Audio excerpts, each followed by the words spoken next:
Most people meet their first CPAP machine the same way. A sleep study comes back with a number, a doctor says the word apnea, and within a week there's a prescription and a phone call from a company you've never heard of, offering to set you up.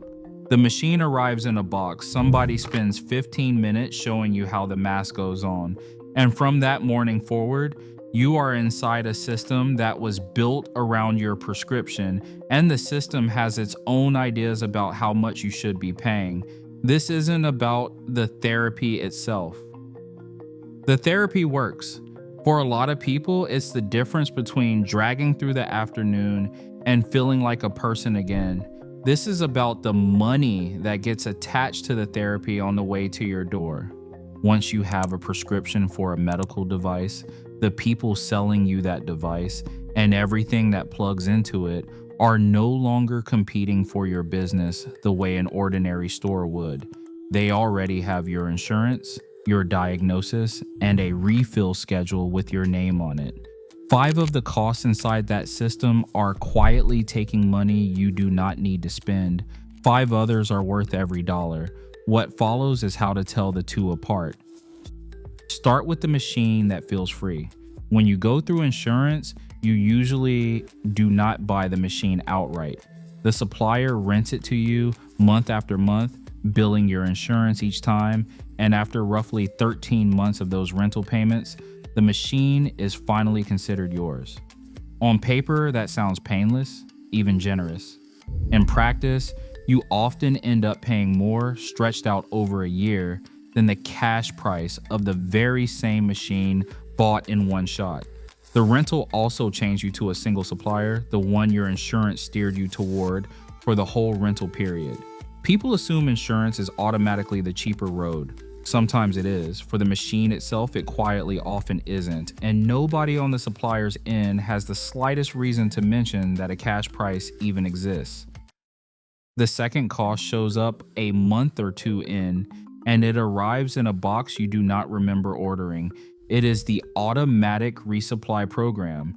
You get enrolled, sometimes without quite registering that you agreed to anything, and from then on, a fresh set of cushions, filters, and tubing ships to you on a schedule.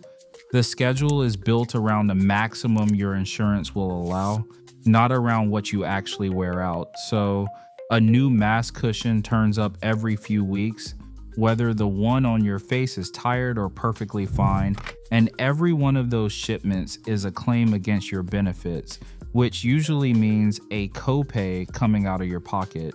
Walk into the home of someone who has been on CPAP for a few years, and you will often find a drawer or a closet stacked with unopened supplies.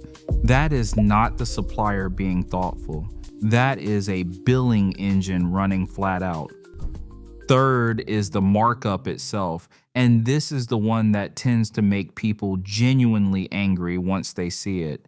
A mask cushion, a pack of filters, a length of tubing. These are small pieces of molded plastic and foam bought through the medical supply channel and billed to insurance. A single cushion can be billed at a number that makes you read it twice, and your share lands on top of that as a copay. The same part, or a part that does the identical job, is frequently sitting on a website somewhere for cash at a small fraction of what the insurance claim runs. The price is not high because the plastic is precious. It is high because there is a prescription wrapped around it and a billing code stapled to it, and the code is where the value got invented. The fourth cost is quieter, and it isn't always measured in dollars. It's leverage. Your machine keeps track of how many hours a night you use it. Insurance, and Medicare in particular, can require you to clear a usage threshold in those first months before they'll keep paying for the machine and the supplies attached to it. There's a real reason that rule exists. It also hands the supplier a lever. Your access to the parts you need can get tangled up in numbers you barely understand, reported automatically from a machine in your bedroom to a company you've spoken to exactly once. People end up lying awake worried about a compliance figure, calling to chase down a supply order that got held, not because anything is wrong with their breathing, but because a reporting threshold and a billing requirement happened to cross. The cost there is your time and your attention, and it's as real as any line on a bill. The fifth one is the branding tax on things that barely have a brand. Replacement filters sold in a logo box at 3 or 4 times the price of the identical foam pads sold plain. Cleaning gadgets marketed as something you can't go without when the machine makers themselves don't require them and in some cases warn against them. Specialty wipes, premium hose covers, distilled water with a medical label and a medical price. A whole shelf of accessories engineered to look clinical and necessary sold at a markup that has nothing to do with what any of it costs to produce. Almost none of it is required to run the therapy well, and a good deal of it never comes out of the packaging. So that's where the money leaks out. The other half of this is the part nobody bothers to tell the newly diagnosed person, which is that some of these costs are genuinely worth paying, sometimes worth paying in cash out of your own pocket on purpose.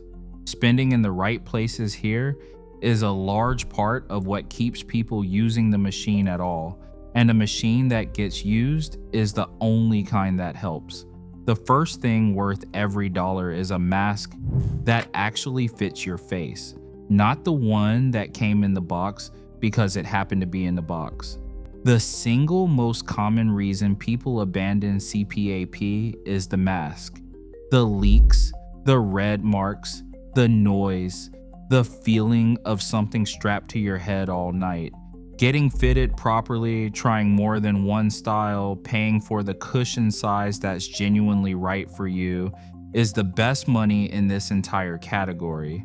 A machine you stop using because the mask never sat right is the most expensive machine there is. The second worth it cost is replacing the parts that truly wear out on their real timeline rather than a billing timeline. Cushions do degrade, the silicone goes soft, the seal gives up, and a worn cushion leaks in ways that quietly wreck both your sleep and your numbers. The skill is replacing them when they're actually spent, which you can feel with your own hands, and buying them at a sane price when you do. Paying attention to your own gear is worth it. Letting a shipping algorithm decide for you at full insurance pricing is the cost we already walked through. The third one is almost embarrassingly cheap, which is the whole point of including it.